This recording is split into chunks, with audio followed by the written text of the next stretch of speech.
Hello dear students, ग्रामीण bank PO clerk के लिए ये वीडियो रहेगी।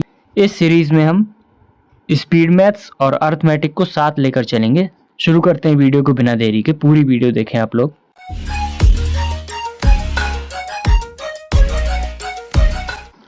पहला क्वेश्चन आपके सामने है मिसिंग नंबर सीरीज का। ये हमें दिख रहा है कि ये डिफरेंस पे क्वेश्चन होगा।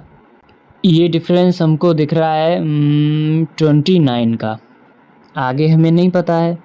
यहाँ पर डिफरेंस अगर देखा जाए तो ये हमें दिखेगा 41 का, और आगे ये डिफरेंस दिखेगा हमें 43 का।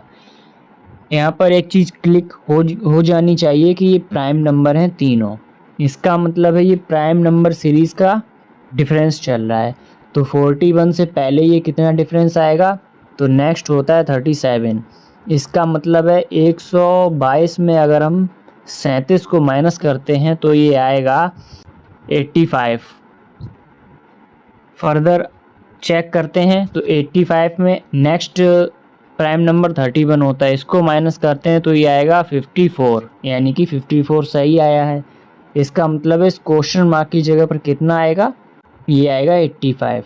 यही आपका आंसर बनेगा। आगे बढ़ते हैं।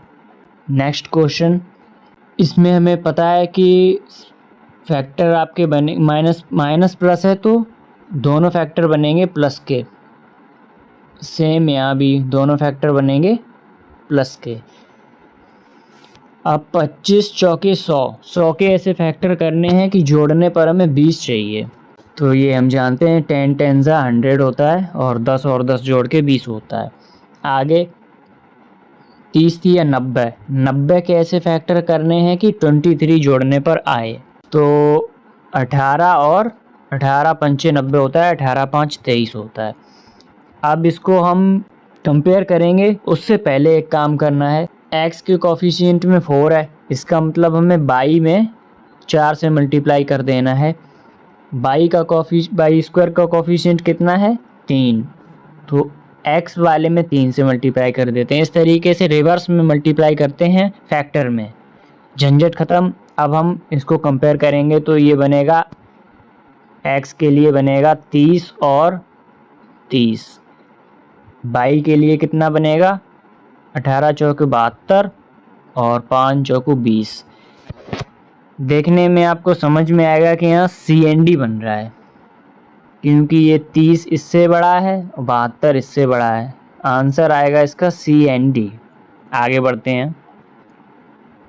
नेक्स्ट क्वेश्चन ये है, इसमें क्या करना है हमको। देखिए √25 है, इसका मतलब ये हो गया 5x, प्लस का ये हो गया 4y, बराबर में हो गया 41। यहाँ पर आते हैं तो ये हो जाएगा 4x का, माइनस का 5y, बराबर में होगा 40।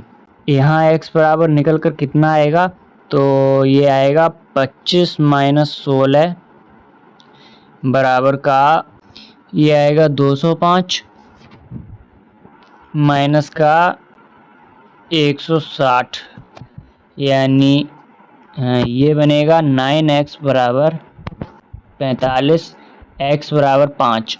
x की वैल्यू हमें 5 मिल गई है। ये मैंने अपने मेथड से किया है, आप अपने मेथड से कर सकते हैं, जो भी आपके पास मेथड हो। y की वैल्यू किसी भी इक्वेशन में उठाकर हम रख सकते हैं। अगर मैं फर्स्ट में रखता हूँ तो x बराबर 5, 25, 41 में 25 जाएंगे तो y बराबर आएगा 4। यहाँ से हमें दिख रहा है x बड़ा है y से। इस तरीके से इसको करेंगे। आगे बढ़ते हैं। इंग्लिश में क्वेश्चन है, हिंदी में पूरा एक्सप्लेन करूँगा, हिंदी में ही बताऊँगा। Cost of type A wheat, मतलब टाइप ए के गेहूँ हैं उनका क्रय मूल्य 42 रुपये पर किलोग्राम है, और टाइप बी के जो गेहूँ हैं उनका x किलोग्राम है, x रुपये पर किलोग्राम है। शॉपकीपर उन दोनों टाइप को मिक्स करता है 3:4 के अनुपात में, और उनको 57 रुपये पर बेच देता है। 57 रुपये पर बेचने पर उसको क्या होता है कि 50% का प्रॉफिट होता है। तो हमें x की वैल्यू बतानी है। इसमें एलिगेशन लग सकता है आराम से। ये हो गया टाइप ए, ये हो गया टाइप बी। मिलाया है 3:4 के अनुपात में। टाइप ए की वैल्यू है 42 रुपये पर किलोग्राम, बी की वैल्यू है x। टोटल 57 रुपये में मिल रहा है, लेकिन हमें ये ध्यान रखना है ये CP है, CP पे ही लगेगा। लेकिन ये जो दिया है हमें ये SP दिया है, ध्यान रखना है आपको। ये बेचा है 57 रुपये पर और 50% का प्रॉफिट हो रहा है। इसका मतलब है 150% की वैल्यू हमें दी हुई है 57। 3 से अगर हम भाग लगाते हैं तो 50% की वैल्यू आएगी 19, यानी कि 100% की वैल्यू कितनी आएगी 38। हमें पता चल गया कि जो मिलाने पर वाला CP है वो 38 है। अब यहाँ पर एलिगेशन लगाते हैं, 42 में 38 जाएगा, कितना आएगा 4। यहाँ में समझ में आया 4 रेशियो की वैल्यू 4 है यानी बराबर है, यानी कि यहाँ पर 3 रेशियो की वैल्यू 3 होनी चाहिए। तो ये 3 कैसे आएगा, 38 में से 3 माइनस करेंगे तो 38 में अगर हम 3 माइनस करते हैं तो x की वैल्यू कितनी आएगी 35। यही आंसर बनेगा, यानी कि जो बी टाइप के गेहूं थे उनकी कीमत थी 35 रुपये प्रति किलोग्राम। ऐसे इसको करेंगे, इजी मेथड है। नेक्स्ट क्वेश्चन आपके सामने है TSD का। 2 बोट हैं A और B, उनकी स्पीड का रेशियो और धारा की चाल का रेशियो, उनका तीनों का अनुपात है 8:5:2।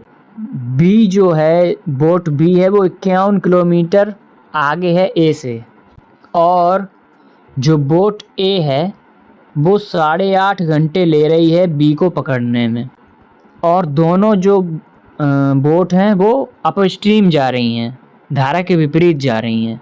तो हमें ये बताना है कि जो बोट ए है वो 70 किलोमीटर धारा की दिशा में जाने में कितना समय लेंगी। अच्छा क्वेश्चन है। बात हो रही है कि अपस्ट्रीम में जा रही हैं।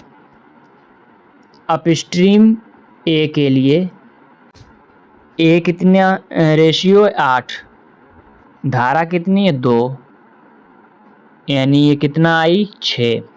इसी तरीके से अपस्ट्रीम बी निकालते हैं, कितना है 5 रेशियो, धारा कितनी है 2, बराबर में बनेगा 3। तो हमें अपस्ट्रीम स्पीड का रेशियो आ गया है। देखिए दोनों बोट के बीच में दूरी कितनी दी है हमें 51 किलोमीटर। यहाँ पर D बराबर ST लगाएंगे, 51 किलोमीटर की दूरी है। टाइम ले रहे हैं 8.5 घंटे का। 8.5 घंटे को लिख सकते हैं 85/10 मल्टीप्लाई, दोनों अपस्ट्रीम जा रही हैं। और एक चीज़ यहाँ पर यह ध्यान रखना है कि दोनों सेम डायरेक्शन चलेंगी। मैंने ऐसा क्यों बोला, ये B ट्रेन थी, ये A ट्रेन है, दोनों के बीच में 51 किलोमीटर की दूरी है। A क्रॉस तो तभी करेगी B को जब उसी डायरेक्शन में चलेगी, तो दोनों एक ही डायरेक्शन में चल रही हैं तो स्पीड दोनों की होगी माइनस। तो 6 और 3 का डिफरेंस कितना है 3, ये बनेगा 3 यूनिट। इसको सॉल्व करना है हमें, तो ये 17×3 51, 17×5 55, 5 से ये जाएगा 2 बार, 3 से ये जाएगा 3 बार। x की वैल्यू हमें यहाँ से मिल चुकी है 2। स्पीड ऑफ बोट ए के बारे में हम निकाल सकते हैं, क्योंकि हमें बाद में ए के बारे में ही निकालना है डाउन स्ट्रीम में। तो स्पीड ऑफ ए की क्या बनेगी 8 यूनिट थी, यानी 8 दूनी 16 किलोमीटर पर घंटे रफ्तार रही है। स्ट्रीम की स्पीड क्या बनेगी धारा की 2 यूनिट है, यानी 2 दूनी 4 किलोमीटर पर घंटे। तो हमें टाइम चाहिए ए का, 70 किलोमीटर डाउन स्ट्रीम जाना है। डाउन स्ट्रीम में 16 और 4 जुड़ेंगे 20, ये आएगा 3.5 घंटे। इस तरीके से इसको लगाएंगे, इतनी कैलकुलेशन करनी पड़ेगी इसमें। सवाल इजी ही है। आगे बढ़ते हैं। नेक्स्ट क्वेश्चन है आपका मेंसुरेशन का। इसमें बोला है आयतन कोण का 490 सेंटीमीटर क्यूब है और उसकी ऊंचाई 10 सेंटीमीटर है। अगर त्रिज्या उस कोण की सिलेंडर की त्रिज्या के बराबर है और सिलेंडर की जो ऊंचाई है वो 4 सेंटीमीटर ज़्यादा है उसकी त्रिज्या से, वक्रीय पृष्ठ क्षेत्रफल निकालना है हमें सिलेंडर का। कोन का वॉल्यूम क्या होता है? Volume of cone 1/3 pi r square h होता है। 490 दिया हुआ है हमें, 1/3 पाई की वैल्यू 3 दी हुई है हमें, रेडियस हमें पता नहीं है वो हमें निकालनी है, हाइट हमें दी हुई है 10, 3 से ये 3 कैंसिल होगा, 0 से 0 जाएगा, आर स्क्वायर बराबर 49 है तो आर बराबर हो जाएगा 7 सेंटीमीटर। ये आई है कोन की त्रिज्या। बोला है कि ये जो त्रिज्या है ये कोन की वो सिलेंडर की त्रिज्या के बराबर है, यानी कि जो सिलेंडर है उसकी भी रेडियस यही होगी, सिलेंडर की रेडियस भी 7 होगी। और सिलेंडर की हाइट के बारे में क्या बोला है? वो 4 सेंटीमीटर ज़्यादा है त्रिज्या से, यानी 7 और 4 11 हो जाएगा। तो हमें सिलेंडर की दोनों चीज़ें मिल गई हैं, त्रिज्या भी और हाइट भी। कर्व्ड सरफेस एरिया पूछा है हमसे सिलेंडर का, क्या होता है? ये होता है 2 पाई आर एच, यही हमें निकालना है। 2 पाई की वैल्यू 3,